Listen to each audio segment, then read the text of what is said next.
So we're going to talk about migraine infarction.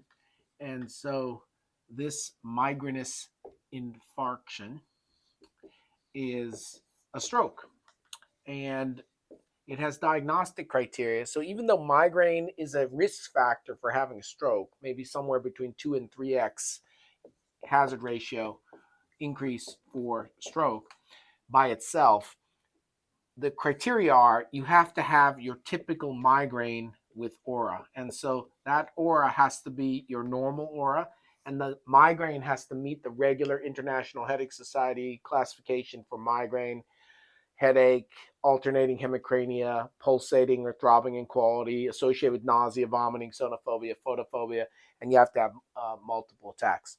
The thing that's different about the migraine aura versus the migrainous infarction is the aura persists, and so it has to last more than 60 minutes.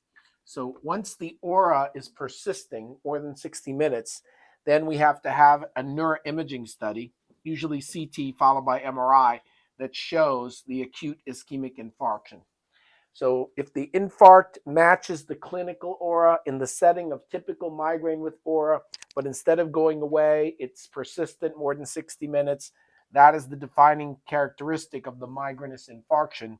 And of course, you have to exclude the other causes before you blame it on migraine, and that means having a full stroke workup. But a migrainous infarction stroke is a stroke, and that needs a stroke workup at the stroke center by the stroke doctor because it's a stroke.